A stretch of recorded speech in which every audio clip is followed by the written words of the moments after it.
जो global scenario है उसका एक रिकैप कर लेते हैं। कच्चे तेल में खास करके 90 के 91 के आसपास भाव आ चुके हैं। तो अलार्मिंग सिग्नल शायद आपने 95 कहा था कि वहाँ तक तो चला भी जाएगा, लेकिन उसके ऊपर दिक्कत होगी क्या?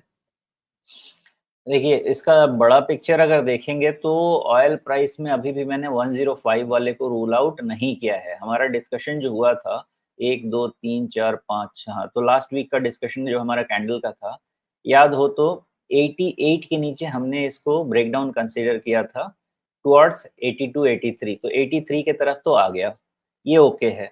लेकिन इतनी जल्दी आना भी नहीं चाहिए था, सबको बहुत अच्छे से मैंने एक्सप्लेन भी किया था कि क्यों मुझे ऑयल प्राइसेस पे भरोसा नहीं होता, ये पूरे के पूरे थे ओपेक प्लस एंड यूएस की तरफ से मुझे मैनेज दिखता है।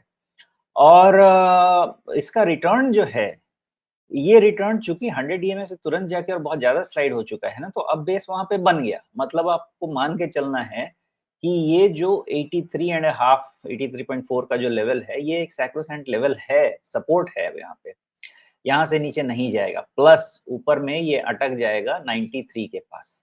93 के पास से जब तक ऊपर क्लोज़ नहीं लेगा, आगे बढ़ेगा भी नहीं। 93 के ऊपर हुआ भी तो क्या 95 पे आके रुक जाएगा। फिर इसको ऑब्ज़र्व करेंगे, बिकॉज़ इसका मतलब ये होगा कि इसका जो स्ट्रक्चर है, वो बचा रहेगा 105 वाला। लेकिन जब तक 93 को ब्रेक नहीं कर लेता है, तब तक बहुत ज़्यादा दिक्कत की बात नहीं है, ओके? सेकंड थिंग क्या ध्यान रखना है, अब इसके लिए 100 डीएमए जो है, आप ऑयल प्राइस के ब्रेंट क्रूड के हिसाब से आप इसको क्रिटिकल मान के चलें। क्यों मान के चलें? because with a low of 24th August and with a low of 6th October एक नेकलाइन क्रिएट होगी जो कि आपको मैच करेगी 100 डीएमए से और ये दो डेटा मैच हो गए बहुत ही अच्छे डेटा पॉइंट है। बाकी पैरामीटर कुछ खराब अभी भी ऑयल पे नहीं हुए हैं तो मतलब जब तक ये लेवल या ये ट्रेंड या ये 100 डीएमए इंटैक्ट है मैक्सिमम हम ये बात कर सकते हैं कि ऑयल प्राइस फिर से 93 और 85 के रेंज में ऑसिलेट करेंगे।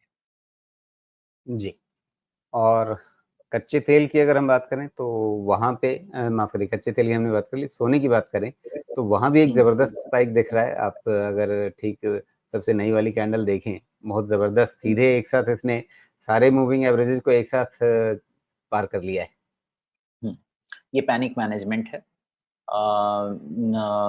जियोपॉलिटिकल सिचुएशन का पैनिक मैनेजमेंट है बिकॉज़ अब वो तो बेहतर आपका आप बताएँगे हमें लेकिन जैसा जो मैं लोगों से बात करके समझ रहा हूँ ये है कि वर्ल्ड काफ़ी डिवाइड होने की कोशिश कर रहा है और ऐसा नहीं है कि एक तरफ़ा सब कुछ इज़राइल के तरफ ही है।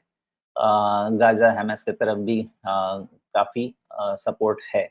तो ये रस्सा-कस्सी में ये वॉर तो चलेगा लंबा, लेकिन अभी तक इज़राइल भारी पड़ रहा है और जिस तरह से इनफैक्ट यूएन ने भी बोला है कि गाज़ा अभी उसका स्टेटमेंट मैंने देखा कि गाज़ा ऑलमोस्ट वाइप ऑफ हो सकता है, ऐसा यूएन का स्टेटमेंट मैंने पढ़ा। मतलब ये है कि सर्टेनली इज़राइल भारी है हमास पे और अगर है और भारी पड़ रहा है और खत्म हो गया तो अच्छा है, फेवर में हो गया खत्म बहुत ज़्यादा वॉर प्रोलॉन्ग नहीं होगा। लेकिन अगर वर्ल्ड टोटली डिवाइड हो गया और उधर से सपोर्ट आ गया, मान लीजिए अभी तो ईरान पार्टिसिपेट नहीं कर रहा है किसी भी तरह से सामने आके।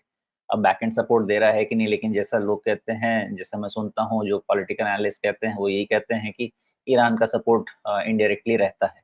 डायरेक्टली तो सपोर्ट ओपनली नहीं कर रहा है ना, जब ओपनली करेगा तो ये मामला और खराब होगा। तो अभी जब तक ओपनली नहीं सपोर्ट करता है, तब तक मैं इसको माइनस करके चल रहा हूँ। और ये थोड़ी नी जर्क थोड़े समय के लिए है, थोड़ी सेफ हेवन की तरफ जाने के लिए है और इससे ज़्यादा कुछ नहीं है। थोड़ा आपको गोल्ड प्राइस में उछाल इसलिए भी दिखेगा कि आप अगर यूएस का ब्रॉडर मार्केट जाके देखिए तो स्मॉल कैप में बहुत ज़्यादा सेलिंग आई। स्मॉल कैप में बहुत ज़्यादा सेलिंग आई मतलब थोड़ा-सा पैनिक ब्रॉडर मार्केट में उधर क्रिएट हुआ है।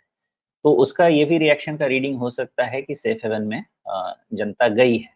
बिकॉज़ एक तो हो गया ट्रेज़री और थोड़ा-सा इधर हो गया गोल्ड। तो वो अभी दिखाई दे रहा है। लेकिन देखते हैं 1900 के पास क्या रिएक्शन होता है इसका 2000 के पास क्या रिएक्शन होता है गोल्ड का, फिर लेकिन उसको अभी स्टडी तो करते लग हैं। रहा है जैसे एक ट्रेंड लाइन को जस्ट 1950 के आसपास ये छूने जा रहा है। तो क्या यहाँ पे हाँ, एक रेजिस्टेंस मिल जाएगा इसे? बनना तो चाहिए विथ सम डेविएशन बनना चाहिए रेजिस्टेंस। जी। तो विथ सम डेविएशन तो वैसे में कौन-सा लेवल पार हो जाए तो ये कहा जाएगा कि ये रेजिस्टेंस पार हो गया और वहाँ से एक और ऊपर की एक नई एक्सपेक्टेशन बन गई? ये है 2000 एक्चुअली है 1980 लेकिन आप 2000 रख सकते हैं। जी, 1980 इसके ऊपर जाने के बाद आप ये मान लेंगे कि ये ट्रेंड लाइन पूरी तरह से पार हो गई है। उसमें होगा ये कि उसकी एनालिसिस फिर ये करनी पड़ेगी मुझे कि ये ट्रेंड लाइन अच्छे से ब्रीच हो गया है, अब उसके अगेंस्ट में जो भी होगा वो थ्रोबैक होगा और वो थ्रोबैक में 1900 1915 सपोर्ट हो जाएगा। ओके, चलिए तो ये मोटे-मोटे तौर पे दुनिया भर की वो सारी चीज़ें जो हमारे बाज़ारों पे असर डाल सकती हैं, एक 360 डिग्री व्यू हम इसीलिए कहते हैं कि हमारे बाज़ारों को प्रभावित करने वाली जितनी चीज़ें होती हैं, एक बार उन सब पे हम नज़र डाल लेते हैं।